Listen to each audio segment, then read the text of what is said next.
আমাদের অন্যান্য রেমিটেন্স যোদ্ধারা যেরকম রেমিটেন্স পাঠায়, সচিবালয়ের জয়ও এরকম উবার চালায়, প্রাইভেট কার চালায়, ট্যাক্সি ড্রাইভার চালায়, বাংলাদেশে রেমিটেন্স পাঠাচ্ছে। সে কোনো দুর্নীতি করেনি। তাহলে 2 দিন আগে চ্যালেঞ্জ করার মধ্যে আগুন লাগলো কেন এখানে? এগুলো সহজ বিষয় না। দেখবেন আইসিডি ডিপার্টমেন্টের কোনো মন্ত্রী ছিল না, কিন্তু শেখ হাসিনা নিজেই মন্ত্রী ছিল, আর তার ছেলেকে বানাচ্ছিল এর উপদেষ্টা, এবং কোটি কোটি টাকা হলো এখানে সে বেতন হিসেবে দিচ্ছে, কিন্তু দেখাইছে যে কোনো বেতন নেয়নি, এরকম একটা। তো এই দপ্তরে কেন আগুন লাগলো, এটা যদি কারো অঙ্ক কষে বোঝাতে হয়। কিন্তু সমস্যা হলো এই সরকার তো আওয়ামী লীগের সরকার না, তাহলে আগুন লাগলো কেন? তাই না? ওই সচিবালয়ে তো সাধারণ মানুষ ঢুকতে পারে না, তাহলে আগুন লাগালো কে? আপনি ঢুকতে পারবেন? আমি ঢুকতে পারবো? ঢুকতে পারবেন না। একবারে নিশ্চিদ্র নিরাপত্তা সচিবালয়ে, তাহলে এখানে কেন আগুন লাগলো? তাহলে যারা ঢুকতে পারে, যাওয়া আসি করে, তারাই আগুন লাগাইছে।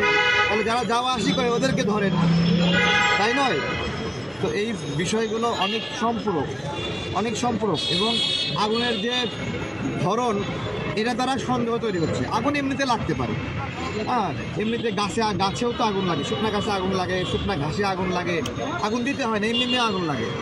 হ্যাঁ, একটা শিশির বিন্দু, সেই শিশির বিন্দুর উপর সূর্যের আলো পড়ে সেখান থেকে আগুন লাগতে পারে। কিন্তু সচিবালয়ের ভিতরে শিশির বিন্দু নয়, ঘাসও নয়, আগুনটা লাগলো কেন?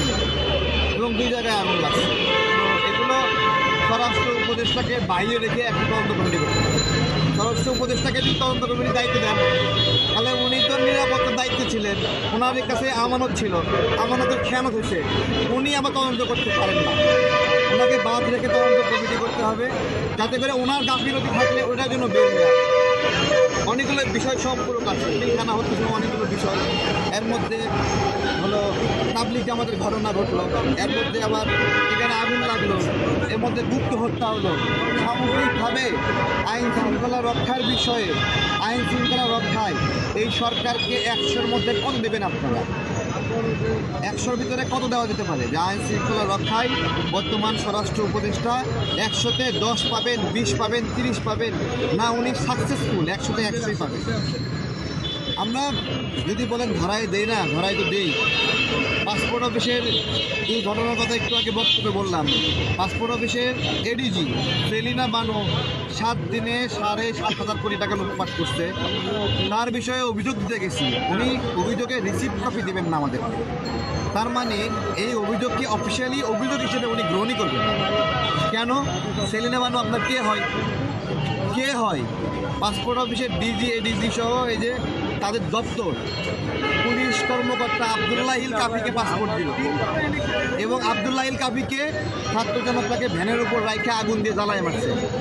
এই লোককেও পাসপোর্ট দিতে, পাসপোর্টের ডিজি, এডিজি। অভিযোগ দিলাম, অভিযোগ দিয়ে কোনো কাম হইল না, রিসিভই করে না অভিযোগ এই স্বরাষ্ট্র উপদেষ্টা। কেন? কী স্বার্থ?